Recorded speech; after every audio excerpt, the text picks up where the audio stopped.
got the Wheel of Doom. Oh no, it's back! Hurrah! So yeah, so I think as it might have gone wrong, and apologies everybody. I think Jake was just talking about being in the Southwest. You're doing a talk. Yeah. So next Sunday again, for people, that'd be great. Yeah, next Sunday, 14th of June, 6:30 p.m., Exeter Cathedral. I'm doing a talk. It's called. There's a talk I do that's an hour long called "The Word Made Paint." That's a pun on the word made flesh, which is a name for Jesus, I guess. So anyway, there's a talk I do that's an hour long. I'm doing a kind of shortened version of that. So yeah, if anyone wants to come along, please do. It's free. And you'll hear me talking again. Yeah. Fantastic. I'm just aware that the technology is just not playing ball. I think, I'm so sorry. I guess, I probably have no idea how it's coming out the other end. But I guess it was two questions that I really wanted to, one serious question, but I guess one jokey question. There was Bob Ross a heretic? Is it okay to create art using a spatula and a palette knife? It's or is that okay to kind of use different medium and things like that? No, he's a heretic, and I think you could make a good argument that we should bring back burning people at the stake for things like that. Do people even know who Bob Ross is in the UK? He's kind of he's more of an American thing, isn't he? Yeah, and I think more recently. So it surprised me that my teenage daughters said something about Bob Ross, which blew my mind. But I think because there'd been something with Jack Black posing as Bob Ross, which was absolutely side-splittingly funny. So that's kind of got around a bit. But and I did speak to somebody when I first moved to this appointment where. Somebody had been inspired by watching Bob Ross. I think 70s or 80s, like in between or after Open University, where it used to be sort of overnight on BBC Two. If you stayed up all night, you got to watch Open University, and occasionally there'd be sort of bits of clips of Bob Ross. And this person was inspired to literally take up having a go at drawing and painting by Bob Ross at a palette knife. So it worked for some people, but. No, I'm glad you said that. So I should clarify. And I guess I should clarify. I don't think he should be burnt at the stake. I'm not much of a fan of. Like, I think it's good what if he gets people painting and creating, that's nice. But like the stuff he creates is the kind of thing.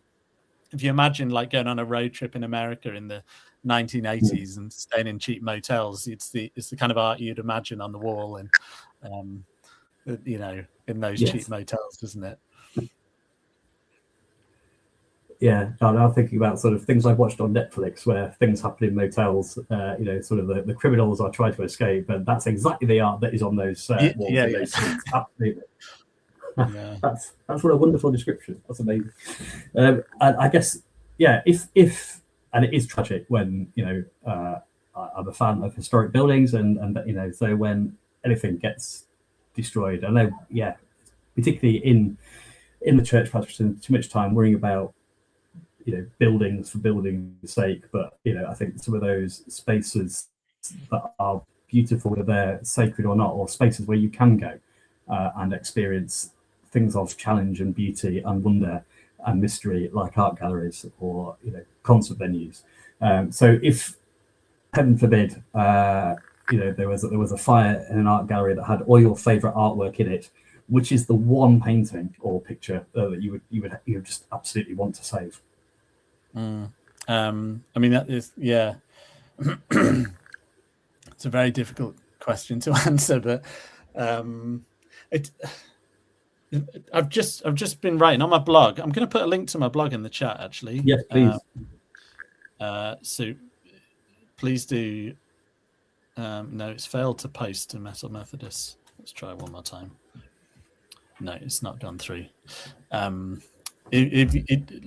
what's it called? Yeah, if you look at Mysterious Windows Substack, you should find it. Or Mysterious Windows Jake Lloyd Substack, you should find it. But the most recent piece I've written is about the Bruegel painting Hunters in the Snow. So it's from like the 1500s, and it's like it'll probably be familiar to even if you're not into art at all. It'll probably be familiar, I think. And it's like it's just the most spellbinding, amazing image like ever. I just love it. I've been writing about it because so it was. I don't know if you heard of the Little Ice Age, James? Do you know about the Little Ice Age? No. So this is such a fascinating period of history. So from about the 1300s to the late 1800s, winters in the northern hemisphere were incredibly cold, and it's due to a weird combination of volcanic activity, solar inactivity, and some like oceanic stuff. So basically, like winters were brutal, and particularly in the 1500s, like birds would drop dead out of the sky, and food, crops would fail. Food became incredibly expensive. So life was just really hard particularly for people on the bottom rung of the ladder.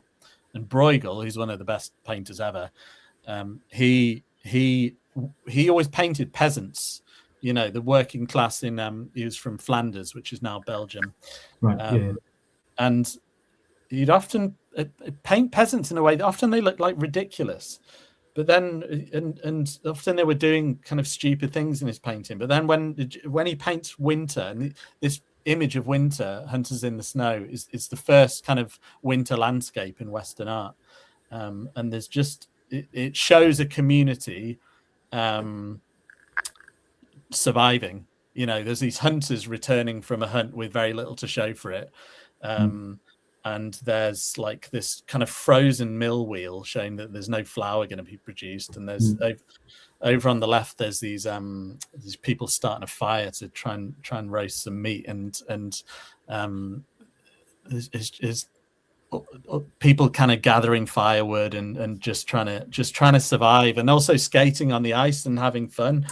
And it's kind of a testament to how terrible bad circumstances kind of sometimes summon the best out of humanity. It's a really beautiful image, and it means a lot to me. I'm a descendant of a champion speed skater from the Fens in the mid 1800s, at the end of the Little Ice Age.